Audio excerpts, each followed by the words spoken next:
Assalamualaikum warahmatullahi wabarakatuh. Perkenalkan, nama saya Muhammad Denny Octavia dengan NIM 7012115, Prodi Sistem Informasi kelas 4B.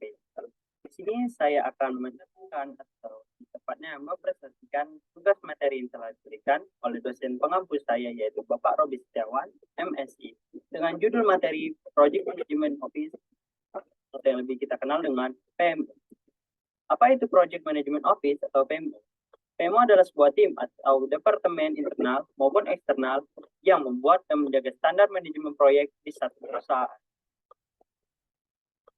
PMO di sini mencatat status perkembangan dari setiap proyek yang dikerjakan dan memastikan bahwa proyek tersebut dilakukan sebaik mungkin.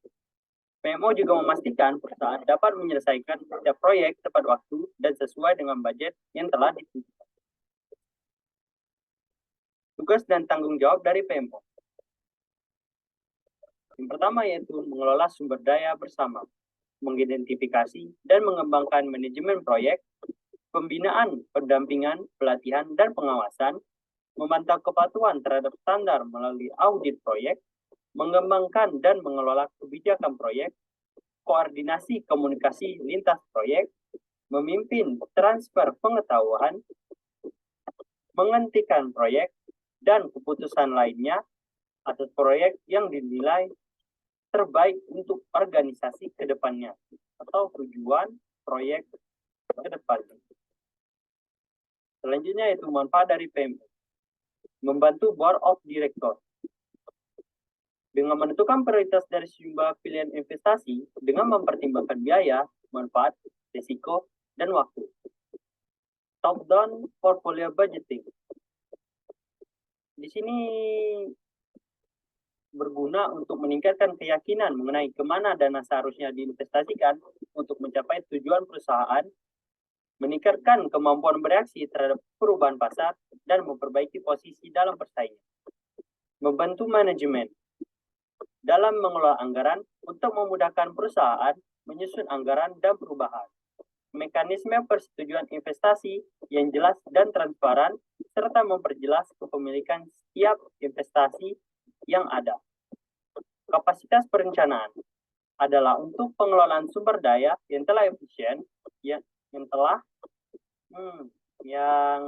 lebih efisien dan terencana dengan baik, serta meningkatkan rating sukses dari proyek yang ada.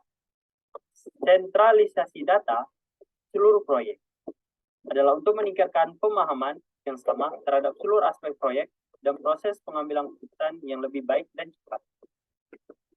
Selanjutnya, kriteria PMO yang baik.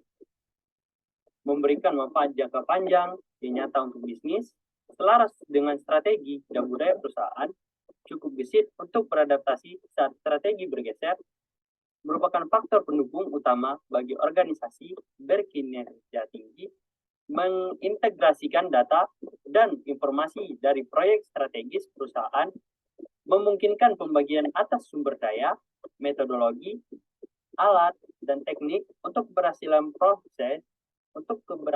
proyek di seluruh perusahaan, mengidentifikasi dan mengembangkan metodologi manajemen proyek, praktik, dan standar terbaik,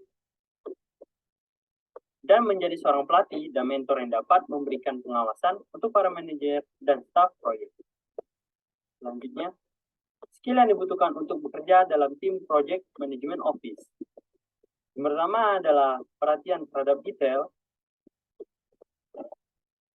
Yang kedua, komunikasi yang baik di antar sesama pekerja atau stakeholder. Manajemen proyek,